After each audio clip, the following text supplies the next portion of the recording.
Pemirsa, kembali bersama saya dan Jarod Saiful Hidayat, Cawagup DKI. Mas Jarod, ya. Anda menjadi tokoh Tempo pada tahun 2008. Betul.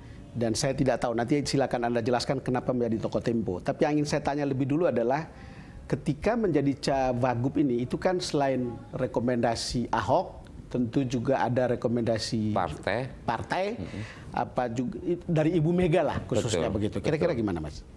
Ya, jadi saya perlu sampaikan bahwa PD Perjuangan itu kan mempunyai banyak stok kader. Betul. Dan partai itu ada kebijakan untuk menempatkan kader-kadernya. Apakah cocok di struktural partai, ngurusi partai, apakah cocok nanti di legislatif atau di eksekutif. Tentunya sebelum memutuskan, itu Pak Ahok berdiskusi panjang dengan Ibu Mega. Betul. Ya toh, berdiskusi panjang tentang siapa yang paling cocok. Ya. Ya, alhamdulillah kemudian ada penilaian sangat objektif dan saya sangat terima kasih pada Pak Ahok yang menyampaikan apa adanya. Termasuk juga apresiasi pada Ibu Megawati yang betul-betul bersedia untuk melepaskan saya di dalam mengabdi di Jakarta. Ya, saya tentu mengatakan bahwa tidak salah lah kalau Anda duduk di situ kalau lihat reputasinya. Mari kita lihat foto atau gambar cover Tempo pada tahun 2008. Anda ada di antara, termasuk Pak Jokowi yang sekarang jadi Presiden Republik Indonesia pada waktu itu. Apa sebetulnya yang membuat Anda dijadikan sebagai tokoh 10 tokoh tahun 2008? Pada saat itu Tempo melakukan penelitian secara mendalam atas seluruh kepala daerah di Indonesia. Di hampir 500 ya daerah ya. Hampir ya 500 daerah. Dan kemudian itu diseleksi ya tentang daerah-daerah yang dianggap itu bagus. Terutama saya tanya kepada mereka, terutama satu bersih. Artinya bersih, betul ya. Bersih apa? Fisik? Bersih dari, bukan bersih dari sisi fisik kota dan apa tapi bersih dari korupsi. Bersih dari korupsi. Ya. Terus apa lagi? Ya. Yang kedua adalah bagaimana pelayanannya, ya. Pelayanan kepada publik, ya. Terus yang ketiga bagaimana transparansinya, ya. Yang keempat adalah bagaimana indeks pembangunan manusianya. Dan yang kelima adalah bagaimana birokrasinya. Sekarang pertanyaannya adalah modal di Blitar. Ini kan dua tempat yang berbeda ya. Satu, ini Jakarta metropolis. Ya, ini desa. Blitar bukan. Ya. Hah? Desa. Betul lah. Desa kota kecil lah. Kota kecil lah. Oke. Ya. Itu dua hal yang berbeda gitu. Dan itu variannya pasti juga berbeda, Mas. Betul.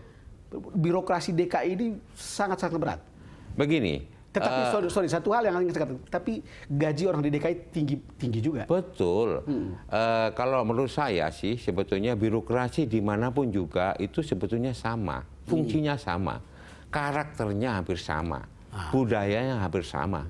Hanya yang membedakan kalau di DKI ini birokrasinya besar banget ya. Besar banget. Besar sekali, begitu gajinya tinggi, tuntutannya tinggi ya. Tapi kalau di Blitar lebih kecil, lebih mudah untuk di-manage ya.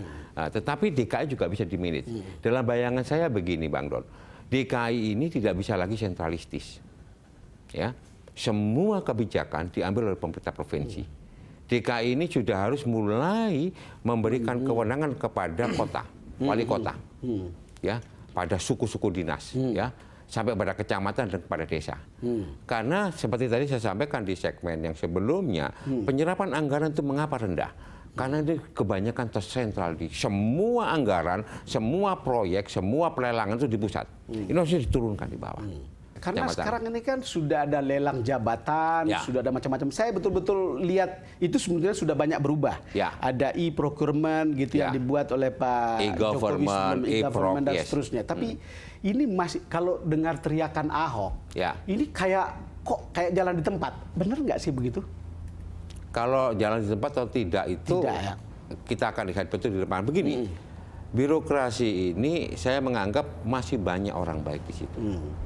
Ya, hanya saja kita harus mampu memberikan penghargaan kepada mereka yang betul-betul rajin, kreatif, jujur, ya, punya integritas, punya prestasi, dan memberikan ya punishment pada mereka yang malas.